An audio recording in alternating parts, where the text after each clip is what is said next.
সাহাবায়ে কিরাম জান্নাতে তাদের আসনটা ওই রকম অন্তর্দৃষ্টি দিয়ে তারা দেখতেন। আর আমরা আমাদের দুনিয়ার জিন্দেগিটাই দেখি, আমাদের আমল দিয়ে মৃত্যুর পরে যে কিছু তৈরি হচ্ছে এটা আমরা দেখিও না, দেখার চেষ্টাও করি না।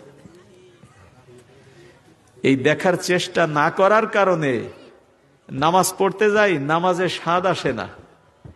তার মানে হলো যত দ্রুত নামাজটা শেষ করতে পারি তো কেমন যেন হাফ সাইডে বাঁচলাম, এইবার একটু স্বস্তি আসছে। নামাজে স্বস্তি না, নামাজ শেষ করতে পারছি, স্বস্তি হলো সেই জায়গায়। কথাটা কি বুঝছেন? নামাজ শেষ করতে পারছি, স্বস্তি সেই জায়গায়, নামাজে স্বস্তি না। অথচ রাসূল করিম সাল্লাল্লাহু আলাইহি ওয়াসাল্লাম বলছেন, জয়িলাত কুররাতু আইনি আস-সালাহ, আমার চোখের শীতলতা নামাজে। তার মানে নামাজ পড়তে পারলে খুশি, আর আমরা শেষ করতে পারে খুশি। হযরত ইবনে সিরিন রাদিয়াল্লাহু তাআলা আনহু রাহমাতুল্লাহি আলাইহি উনি বলতেছেন, আমাকে যদি আমার আল্লাহ ইখতিয়ার দেন, তুমি 2 রাকাত নামাজ নিবা না জান্নাত নিবা? বুঝেন প্রশ্নটা?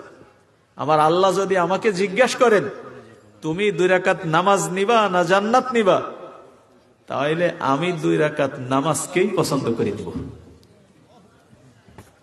কোথায় ইবনে সিরিনের ওই কথা, কোথায় আমাদের জিন্দেগি, কোথায় আমাদের জিন্দেগি?